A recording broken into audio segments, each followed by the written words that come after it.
بسم اللہ الرحمن الرحیم۔ روزے کے ذریعے سے اللہ تعالی انسان کو اس بات کی مشق کرانا چاہتے ہیں کہ ہماری خواہش اصل نہیں ہے، ہماری خواہش اصل نہیں ہے بلکہ حکم خداوندی اصل ہے۔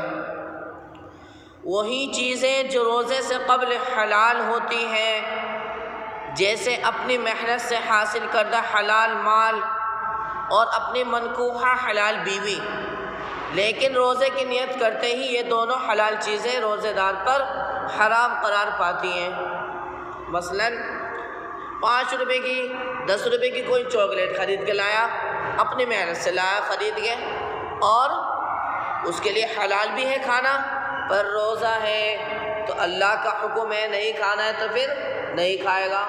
ایسی ہی بیوی ہے، اس سے نکاح ہو گیا، منکوحہ بیوی ہے، لیکن اللہ کا حکم ہے روزے کی حالت میں نہیں مل سکتے تو پھر نہیں مل سکتا۔ تو پھر دوبارہ سنیے کہ اپنی محنت سے حاصل کردہ حلال مال اور اپنی منکوحہ حلال بیوی، یہ روزے کی نیت کرتے ہی روزے دار پر حرام ہو جاتی ہیں، اور روزہ دار بخوشی روزہ رکھ کر حکم خداوندی کے سامنے سر تسلیم خم کرتا ہے۔ یہ اعلیٰ درجے کا خلوص اور اطاعت و فرما برداری کی اعلیٰ کیفیت ہے۔ یعنی پکا سچا مسلمان فرما بردار بندہ اگر کوئی ہے وہ یہ ایسا ہے جس پر اللہ کے علاوہ کوئی اور بغیر بتائے مطلع نہیں ہو سکتا، اور یہ کیفیت جس کو حاصل ہو جائے گی اور اللہ تعالیٰ کے حکم کی تکمیل کی عادت پڑ جائے گی تو انسان روزے سے ہو یا نہ ہو بہرحال ہر اس کام سے بچے گا جس کو اللہ تعالیٰ نے حرام کر رکھا ہے۔ اسی بنا پر حدیث قدسی میں روزے کی عبادت کا خصوصی درجہ بتایا گیا ہے۔ حدیث قدسی وہ حدیث ہے کہ جو نبی علیہ السلام کے تو الفاظ ہو پر مضمون، یعنی وہ اقوال، وہ باتیں اللہ تعالیٰ کی باتیں ہوں۔ چنانچہ حدیث ہے کہ آدمی کے ہر عمل کا اجر 10 سے 700 گنا تک بڑھا دیا جاتا ہے۔ ایک عمل کرو اور اس کا اجر، اس کا بدلہ 700 گنا تک لے لو۔ 1 روپہ خرچ کرو، 700 روپے کما لو۔ بتاؤ کتنا بہترین اللہ کی طرف سے انعام ہے، ہے نہیں ہے؟ اور آج ہم بینکوں کی طرف بھاگتے پھرتے ہیں، وہاں سے تھوڑا سا ہمیں فائدہ ہو جائے گا، نفع مل جائے گا، ایکسٹرا مل جائے گا۔ یہ دیکھو اللہ کے یہاں ایک نیک عمل کا بدلہ 700 گنا تک بڑھ کر مل رہا ہے، اس سے بڑھ کر اور کیا ہو سکتی ہے؟ مگر اللہ تعالیٰ فرماتے ہیں کہ روزہ اس تحدید سے مستثنیٰ ہے۔ ہاں، ایک عمل کا تو بدلہ اللہ کے یہاں 700 گنا تک ملے گا، پر روزے کا بدلہ کسی کو نہیں معلوم کیا ملے گا۔ فرمایا اللہ تعالیٰ اس لیے کہ وہ صرف میرے لیے، اللہ فرما رہا ہے کہ وہ روزہ میرے لیے ہے اور میں ہی اس کا بدلہ مرحمت فرماؤں گا۔ اللہ اکبر! بادشاہ کا انعام تو بادشاہ کا انعام ہوتا ہے، کیا اللہ کی طرف سے گفٹ ملے گا روزے داروں کو؟ ہمیں بھی نہیں پتا، نہ صحابہ کو پتا، نہ اللہ کے نبی علیہ السلام کو معلوم تھا۔ یہ حدیث قدسی ہے کہ روزہ میرے لیے اور میں ہی اس کا بدلہ دوں گا۔ اب جب ایک نیک عمل کا بدلہ 700 گنا تک ملتا ہے، ایک نیک عمل کا بدلہ 700 گنا تک مل جاتا ہے، تو اللہ جس عمل کے بارے میں یہ کہہ رہے کہ میں خود ہی اس کا بدلہ دوں گا، تو آخر روزہ کتنی بڑے ثواب والی اور کیا کہتے ہیں بڑے اجر والی چیز ہے۔ اس لیے روزہ رکھنا چاہیے،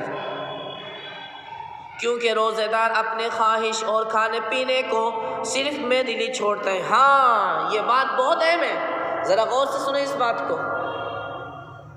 کوئی آدمی ہو اور اس آدمی کے سامنے اگر وہ روزے دار نہ ہو، فرائی رکھ دو اس کے سامنے، چکن چنگیزی رکھ دو اس کے سامنے، دیکھ لو ذرا ابھی ٹوٹنا پڑا ہو، ایک دم ابھی کھانے کو لگ جائے گا۔ لیکن جو روزے دار ہوگا اس کے سامنے کتنی ہی اچھی چیز رکھ دو، روزہ ہے تو نہیں کھائے گا، اپنا من تو کر رہا ہے کہ کھا لے، اپنا من تو کر رہا ہے کہ بہترین سے بہترین پینے کی چیز شربت ہے، کچھ بھی ہے پینے کو من کر رہا ہے، پر پروردگار حقیقت کا حکم ہے کہ نہیں کھانا ہے نہیں پینا ہے، تو پھر وہ اللہ کی رضا کے لیے اپنی رضا کو بالکل ختم کر دیتا ہے اور کچھ بھی نہیں کھاتا ہے نہ پیتا ہے، کیونکہ روزہ دار اپنی خواہش اور کھانے پینے کو صرف میرے لیے چھوڑتا ہے۔ روزہ دار کے لیے دو خاص فرحتیں، خوشیاں ہیں، ایک اس کے افطار کے وقت اور دوسرے پروردگار عالم سے ملاقات کے وقت۔ افطار کے وقت اس وقت ہے جب بندہ افطار کرنے کا ٹائم ہوتا ہے، اس وقت اللہ سے دعا مانگتا ہے، اللہ سے بولو، اللہ سے دعا مانگتا ہے۔ کس وقت؟ اس وقت خاص طور سے جب افطار کا اعلان ہوتا ہے کہ اب افطار کا وقت ہو چکا ہے، روزہ افطار کر لیں۔ اس وقت اگر اللہ تعالیٰ سے کوئی دعا مانگ رہا ہے، اللہ اس کے بہت زیادہ قریب ہوتے ہیں اور جو بھی دعا مانگتا ہے فوراً اس کی دعا قبول ہوتی ہے۔ تو مانگیں گے نہیں مانگیں گے دعا؟ انشاءاللہ یہ دعا مانگنی ہے۔ دوسرے پروردگار عالم سے ملاقات کے وقت، یہ بھی ایک خاص اللہ کی طرف سے خصوصی انعام ہے روزہ داروں کے لیے۔ اور روزہ دار کے منہ سے آنے والی بو اللہ کے نزدیک مشک کی خوشبو سے زیادہ پسندیدہ ہے۔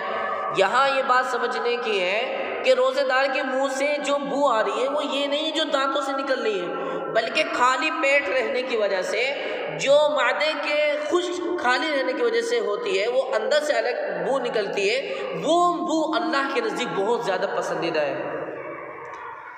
اور روزہ گناہوں سے ڈھال ہے، روزہ گناہوں سے ڈھال ہے۔ ڈھال کہتے ہیں پہلے زمانے میں ہوا کرتی تھی کہ جب بھی کوئی تیر آ رہے ہیں، دشمن کی طرف سے تیر آ رہے ہیں اور بچانے کے لیے ایک ڈھال ہوا کرتی تھی، وہ اپنے سینے پہ اپنے جسم پہ لگا لے کرتے تھے، تیر اس پہ لگ جاتے تھے، جسم کی حفاظت ہوا کرتی تھی۔ ایسے ہی یہ روزہ ڈھال ہے مومنین مسلمانوں کے لیے، مسلمان مرد ہو یا عورت ہو، ان کے لیے ڈھال ہے۔ کس سے؟ گناہوں سے۔ جب بندہ روزہ رکھے گا تو گناہ کرنے سے بچے گا، بندہ روزہ رکھے گا جھوٹ بولنے سے بچے گا، بندہ روزہ رکھے گا نماز چھوڑنے سے بچے گا۔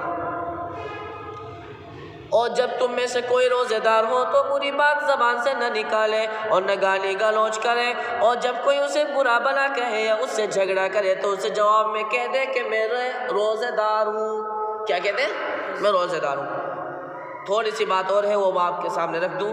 اس حدیث شریف میں روزہ دار کی جو کیفیت بیان کی گئی ہے، یہ صرف روزے کے ساتھ خاص نہیں ہے، بلکہ سارے سال دن اور رات ہر وقت یہ فکر سوار ہو کہ ہم میں سے کوئی ایسا عمل صادر ہو ہی نہ جو ہمارے پروردگار محسن حقیقی کی مرضی کے خلاف ہو۔ اسی کیفیت کا نام تقویٰ ہے، جس کے حصول کے لیے روزے کی عبادت فرض کی گئی ہے۔ لعلکم تتقون، ہو سکے تم متقی پرہیزگار بن جاؤ۔ حضرت ابو امامہ باہلی رضی اللہ تعالیٰ عنہ فرماتے ہیں کہ میں نے حضرت صلی اللہ علیہ وسلم سے عرض کیا، اے اللہ کے رسول صلی اللہ علیہ وسلم، مجھے کوئی ایسا عمل بتا دیں جو مجھے جنت تک پہنچا دیں۔ تو آپ نے ارشاد فرمایا، علیک بالصوم فإنہ لا عدل لہ، تم روزے رکھا کرو اس لیے کہ وہ بے مثال عمل ہے، اس لیے کہ وہ بے مثال عمل ہے۔ اس لیے رمضان المبارک کے پورے 30 روزے رکھنے ہیں، فرض ہیں، رکھنے ہی پڑیں گے ہمیں، کسی اور چیز کے علاوہ کوئی چارہ نہیں ہے۔ کبھی کچھ بہانہ مارنے لگے، ہاں وہ الگ بات ہے جو میں نے کل آپ کو بتلایا کہ ان اعذار، ان مجبوریوں کی بنا پر آپ جو روزہ چھوڑ سکتے ہیں۔ بہرحال اللہ تعالی ہمیں پکا سچا مسلمان بنائے، دین پر مکمل عمل کرنے کی توفیق نصیب فرمائے۔ سبحان اللہ بحمدہ، سبحانک اللہم وبحمدک، ونشہد ان لا الہ الا انت، نستغفرک ونتوب الیک۔ سبحان ربک رب العزۃ عما یصفون، وسلام علی المرسلین، والحمد للہ رب العالمین۔